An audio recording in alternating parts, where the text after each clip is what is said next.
So when I was a child, I don't think I had any imaginary friends. I mean, I played with action figures and Legos and Hot Wheels and all that stuff, but as far as I remember, I never had any imaginary friends that I would talk to or that would talk to me through inanimate objects.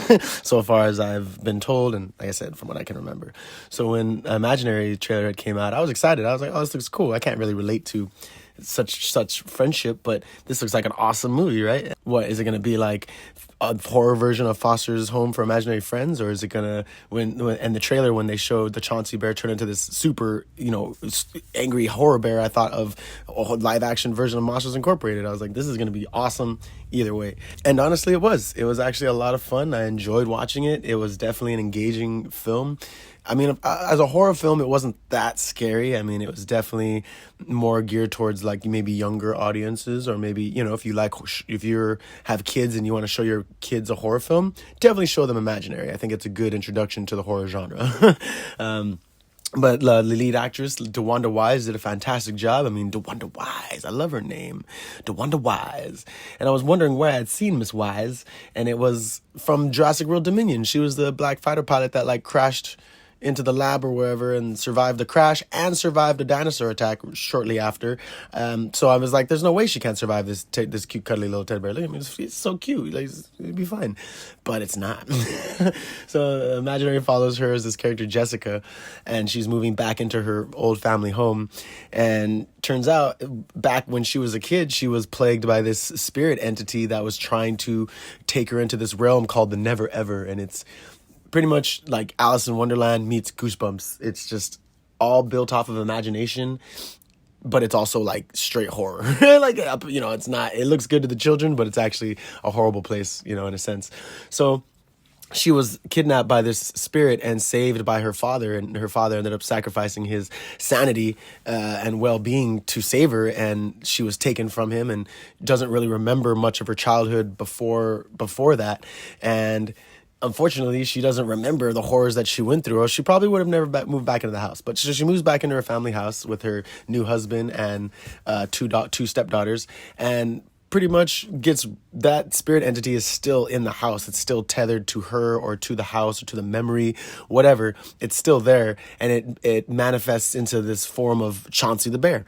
And the youngest daughter, Allie, she ends up becoming its best friend, right? That's her imaginary friend. She just finds the bear, and of course Jessica doesn't understand or doesn't see where this bear came from. It's like, you don't know that this bear was in your house. Like, she finds it in the basement, so it's like, come on now, you at least should remember, like, oh yeah, this was my bear from forever ago. But she just doesn't really care. And it turns out that Chauncey is indeed that demon, and he has her go through the same ritual process that he had Jessica go through when she was young, which is this seance done in the form of a scavenger hunt, and then it opens up the doorway to the Never Ever. So, of course, Allie ends up getting kidnapped by this entity, and so Jessica has to go save her, and it's just awesome. Like, it was a very cool, it was definitely very cool. I wasn't expecting it to go a lot of the routes that it went. I mean, if I didn't know any better, I would have thought this was directed by M. Night Shyamalan, but it wasn't.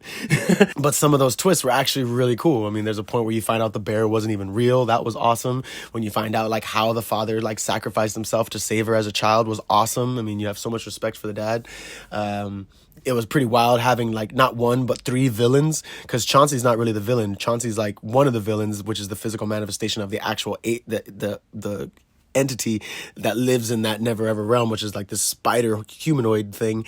And then the third villain is actually their next door neighbor, who is this old white lady named Gloria, and she was her babysitter back in the day, and actually saw her open up the portal and didn't go with her because she was terrified. And now she's kind of gone crazy, and the entity kind of is in her mind trying to get her to get Jessica to come back into the house. It's wild. But so she succeeds, hence why she's a villain. But then she dies because, the place isn't for adults, it's for children. It just wants Jessica back because it didn't get her before. And Jessica's a children's author, so the fact that she has such a vast imagination, it explains why the entity wanted her in the first place. But yeah, so the old lady, once she ends up helping them get there later, and they have to save Allie, the young girl. It's pretty wild. It was a lot of fun. Like I said, when Chauncey turns into full bear form, I mean, it was totally Sully from Monsters Inc. I was like, that's Sully. That would be so awesome if they made a live action Monsters Incorporated. I would be so down.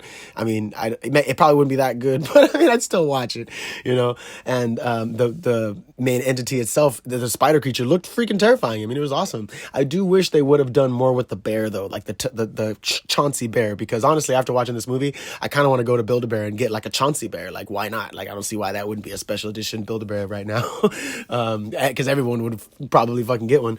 But I would have hoped to do more movement and more freaky stuff happen with the bear, at least, because I guess it kind of followed like this Toy Story theme where, Andy looks at Woody, Woody doesn't move. He looks away, Woody moves. So since us, the audience, are looking at the bear doesn't move. When we look away, we're just supposed to assume that the bear moves, obviously. But I would have rather seen they could have made some cool jump scares and cool scenes with Chauncey, because they do jump scares with the entity in like shadowy forms, and with Chauncey when he's in like full bear form. But it's not. They're not that scary. It's more like suspenseful, I guess. But that's what I was saying, for like a kid or like young teens and stuff that don't like horror movies, this is a perfect introduction to the genre, because those scenes would probably terrify a younger kid or younger person versus myself, where I was just kind of like, you guys could have done a little bit more. But it was still a lot of fun. I really enjoyed it, and I would definitely suggest everyone to watch it. I would watch it again, actually, for what it's worth, because it was that enjoyable. I mean, just the ending alone, the whole climax of it is pretty fun,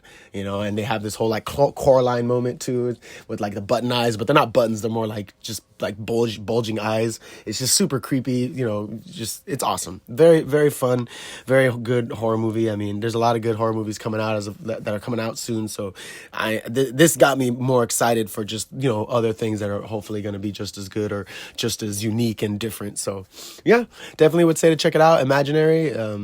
Yeah, this has been Ghost in the Crate. Thank you so much for tuning in. Like, share, and subscribe. Thank you to the 400 subscribers I've rounded out. I appreciate all you guys, your love, support, criticism. Thank you. And you guys have a fantastic rest of your day. Peace.